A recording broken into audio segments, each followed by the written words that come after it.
Well, tonight, since I've got the chrome out, chrome, aluminum, whatever you want to call it, I think it's called ultra chrome or something like that, ultra aluminum, I can't remember now, but anyway, that doesn't matter. So while I've got it out, I think I'm going to go ahead and do these valve covers for my 2.8. Again, yeah, I mean, I am working on getting actually, I was going to say a little bit better, but it's going to be a very much better setup to where I'm not kneeling down and stuff. Like I said, this is all just makeshift. I really don't like doing it in here with everything I've got because you're throwing blankets everywhere and you're hoping, you know, it's nothing floating in the air, and you know, I got the filters and stuff. But we are working on a little booth to make things a little bit smoother and easier. So tune in. I think we're gonna have success with this. I was gonna do them in black, but like I said, I've got the silver out. If I don't like it, I can always strip them and redo it. It's not a big thing. Once you get kind of set up, it's not really, you know, a hard thing to switch up. And once you've got a way to strip the old off, if you don't like what you see, that's the major thing, is getting the old coating off without doing a lot of people don't like to do this stuff because there's a lot of scrubbing and cleaning involved. Yeah, you can powder, excuse me, I misspoke. You can sandblast some coatings and stuff off, but then you got to clean up your sand, your media afterwards for crumbs of paint or whatever, and it can be tedious and a mess. But if you can strip everything off and just start with a clean slate, which is what we have here, then it does get easier, and that is why shops charge what they charge, because, you know, and you can take a wire wheel of things and you're talking a mess, flinging up stuff, and if you can't do it outside, if you say the weather isn't cooperating, raining or something like that, it's just a mess upon it. Anyone that's watching this that's ever worked on anything knows any kind of chemicals, compounds, coatings, coverings, whatever, it's just a mess when you get stripping and removing coatings and paint and whatever. So again, like I said in another video, that's why you see some shops, they smell like wood constantly, or they smell like body filler or paint or whatnot. It's just in the air, atmosphere, whatever. So anyway, long story short, I am working on getting a little bit better, well, again, I say very much better set up to where I can be standing up, seeing a little bit better what I got going on, and oh, excuse me, you caught me in a yawn. But yeah, so we're not kneeling down and being, you know, as tedious and hoping we don't get things making a mess. But the last operation turned out pretty good compared to the other one I did. So we're gonna get started on these. All right, so we got the gun filled. Let's put some powder on it.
Like some of these colors, you really got to pay attention to the little crevices and nooks and crannies, because this is almost, I don't know how it's showing up in the video at the moment, but this is almost the same color as what it looks like sandblasted, but you can see shadows and things like that, which help, so you got to kind of pay attention.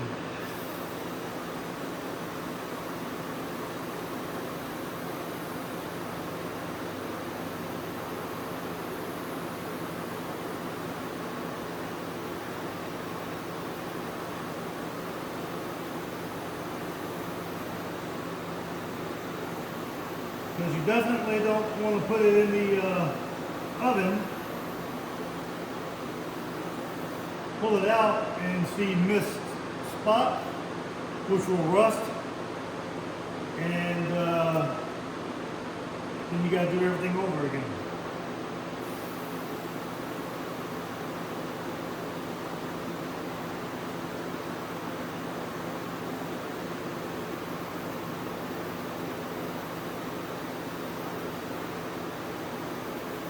So when I upgrade to a better gun, some of the things I'm doing I probably won't have to do, because they have different deflectors, the settings are different.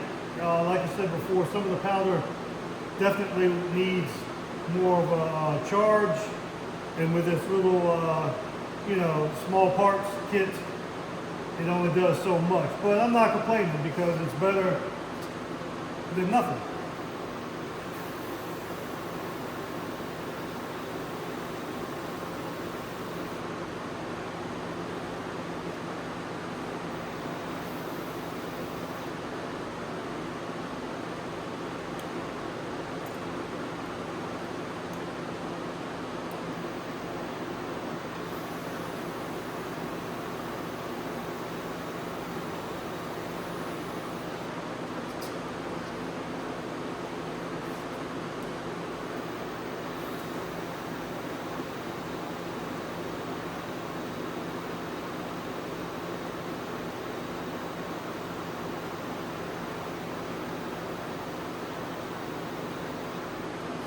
It's funny because messing with paint, you kind of want to aim, you're wanting to aim the gun and shoot, but it doesn't work that way. You're just spreading it all around. So you got to get in the habit of actually working the deflector around to where you need to go rather than a direct.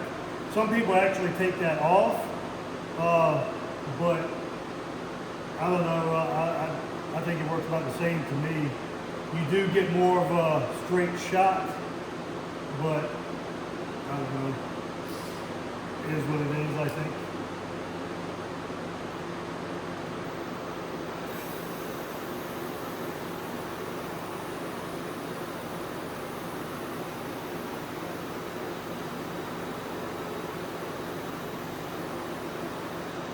I think I might have worked myself into a corner by putting them both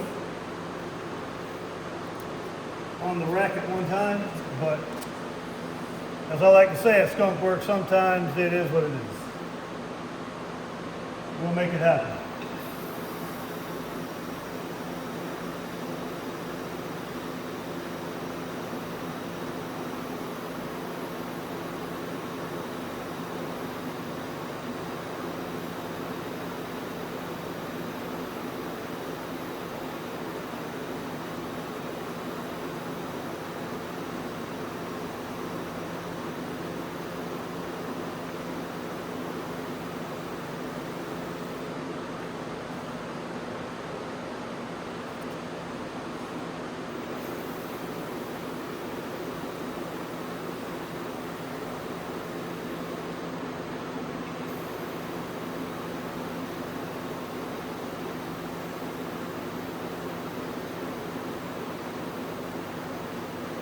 So yeah, I probably shouldn't have put them both on the rack at the same time.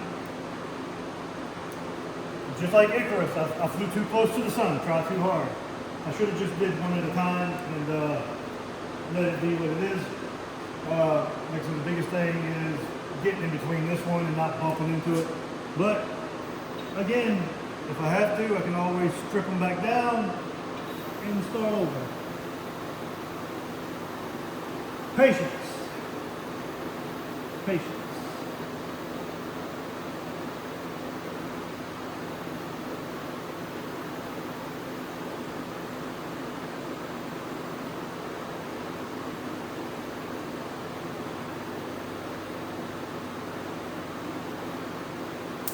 Oh, like I said, too close to the sun. You saw that?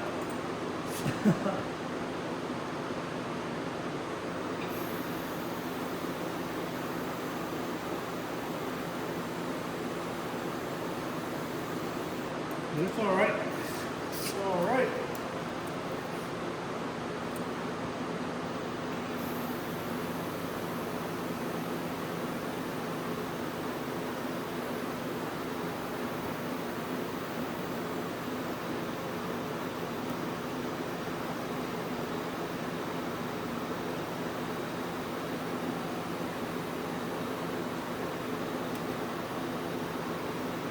So you see me jimmying the gun a bit. It's kind of what you got to do to keep the powder kind of stirred up.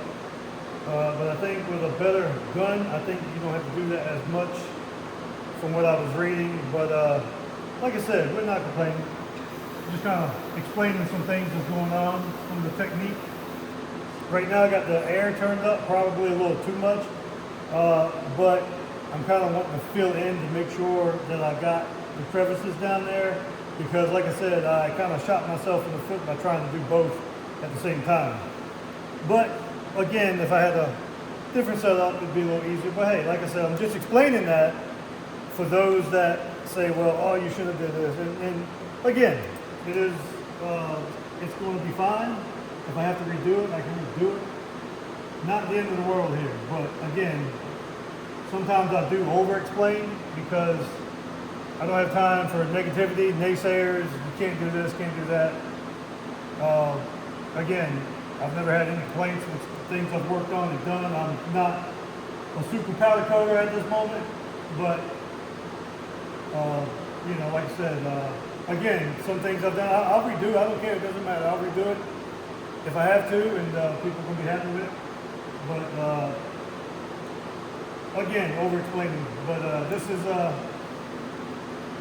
I think it's going to be fine. I don't think I missed any spots there. Let me see if I can get the top here. Oh yeah, that's going to look nice again.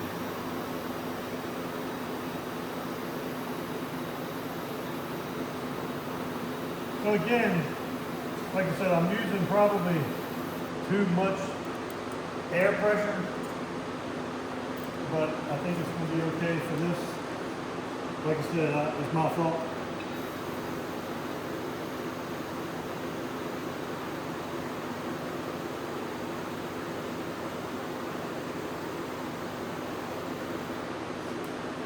But I don't think we're going to have a problem with it.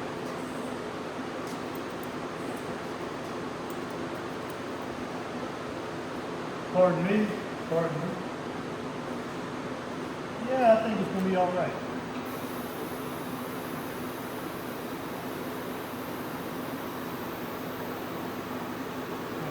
Close and zap myself again.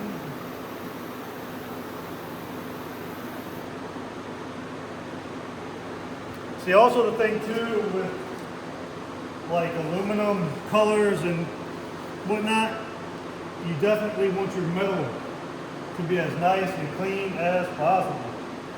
Because if not, when this dries, you'll see every little imperfection.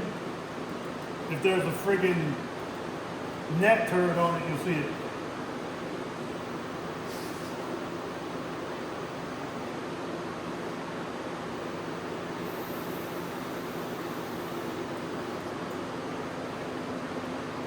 If I can get behind here and get this one a little bit better.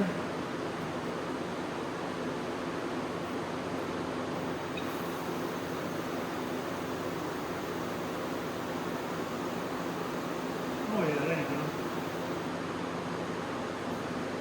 Can't complain about that.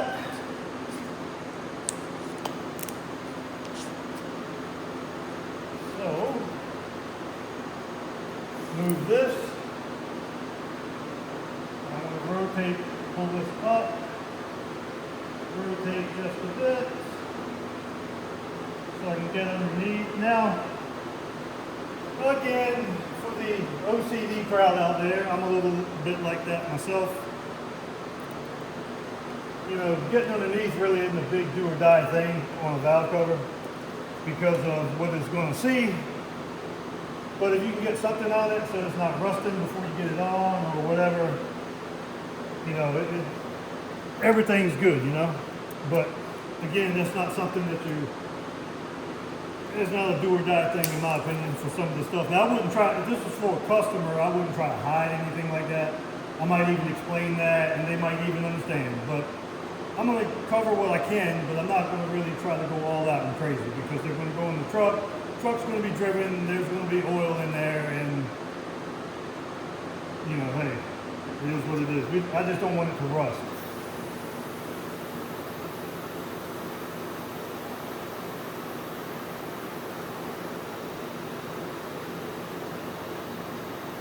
You see, with a better gun, what I'm doing now is catching some spots that I can actually see through because of the angle that I had it. Again, a better gun, and if I had done it one at a time, it would help. But a better gun, you're not having as much waste fighting it to get into those crevices.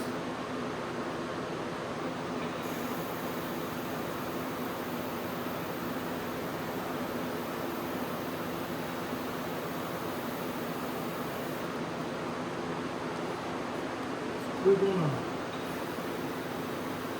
shoot a little bit up in there, kind of get the obvious stuff that you can see.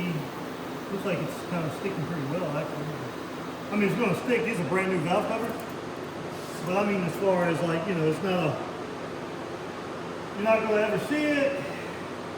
Is it a complete job? If you do in there, yeah. But I don't know, it's not a big thing. I think you can even see some of the new valve covers are like that, especially stock ones.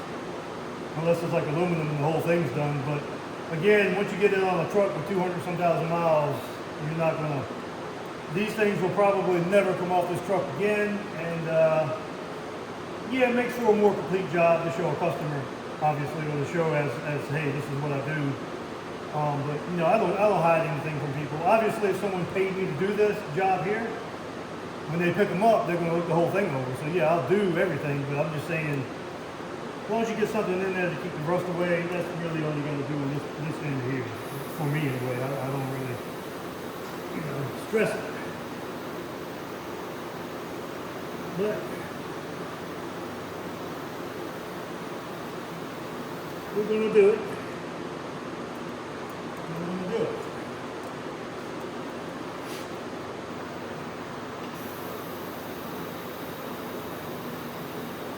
My thing is, right now, I'm kind of like, always worried I'm shooting dust everywhere. And so I'm going to remedy that soon. Very, very soon.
Like I said, the biggest thing is checking these shadowy spots.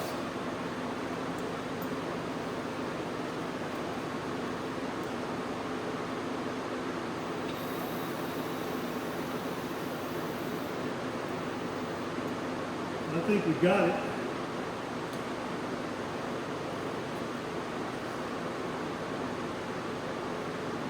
So right now I'm going to go and get the oven going.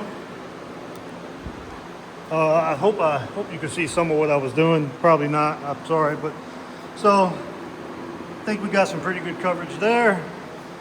Don't see any shadows or brighter shadows. A bright shadow, that makes sense, doesn't it? But you know what I'm saying. It's where you can see like a spot that's not covered very well. So I think we got it.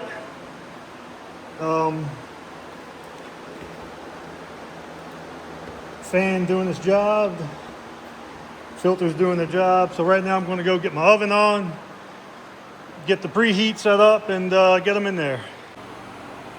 So right now I'm waiting for the oven to heat up. Once that happens, I can go over there and get the rack, slide it in, and cook some powder coat. Then, after that, while they're cooling, I'm going to run to 7-Elevens, get me some tea.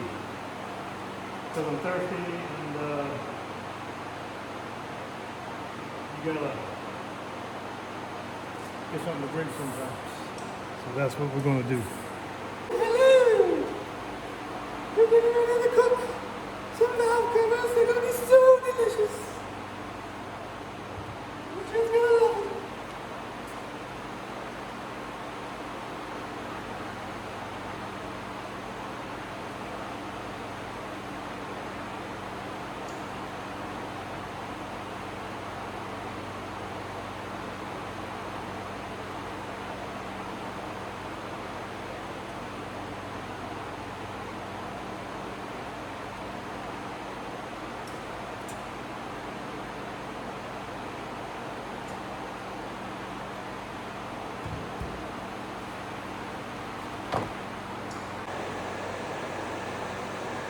All right, so there you go. I think this is called Ultra Chrome. Not too bad. And also even got in there is pretty done. Pretty well, I should say. Yeah, I like them. They're going to go on that if my friggin' headliner ever shows up. But not too shabby.